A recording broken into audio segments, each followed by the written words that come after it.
Hey there, something I wanted to show you quickly, and yes, eventually I intend to have a series of videos step by step of constructing an entire kilt. But here I'm working on a brand new C4 box pleat kilt, 7.5 yards, 39 pleats. And I wanted to talk about thinning out the back, because far too many times I've seen kilts where frankly it's been done wrong and creating problems for the next person. So the bottom of the fell, the sewn portion of the pleats, is here. I'm doing it roughly because it doesn't matter if I do it more carefully than that. So I'm going to cut, we have to thin out the back because that's an awful lot of cloth. It'd be far too warm. So we're going to thin out the back, and I'm going to thin it out to here. Just, you can quite see where the black, the edge of the black and the blue.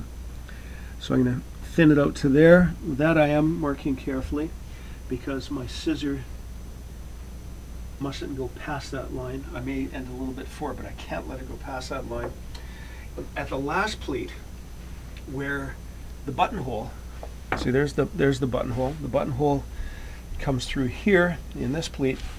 I've marked it because I'm not going to cut this pleat. I'm going to thin these out, but I have to leave this one whole because at the end I'm going to cut this to the width of my canvas, which is always 5 inches. I'm going to use different colored chalk here. So I'm going to cut it to 5 inches and then cut it along that direction so that it'll fold over, so that we'll have a proper presentation on the inside. Now the problem, as I said, that I've seen very many times in the past is people don't leave enough of a seam allowance. We want to be very generous with the seam allowance for two reasons.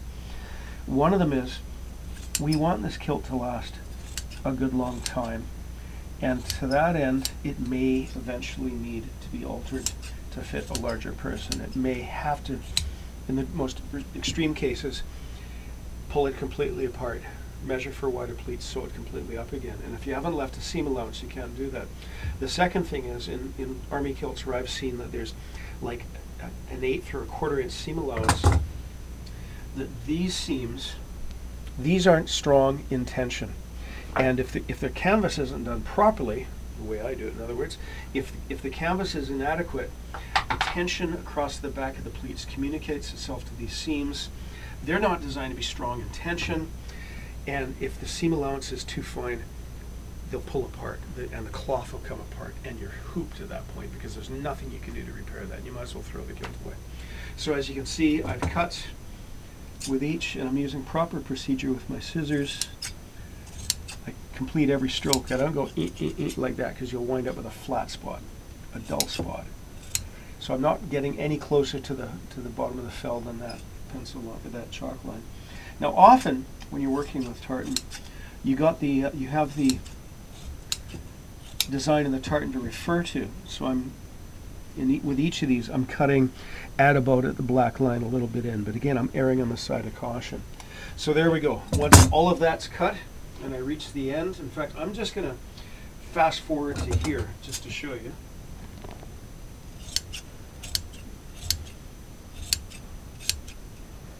Here's my top bit.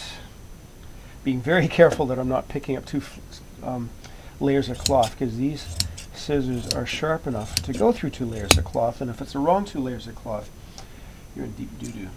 So with this last one, now imagine that I've done the rest of these, and this last one, I go to the 5 inches, a little bit past it.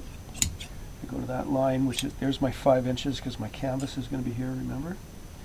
I'm just about up to the seam allowance there, so that when this is all done and the canvas goes in place, we can open this up.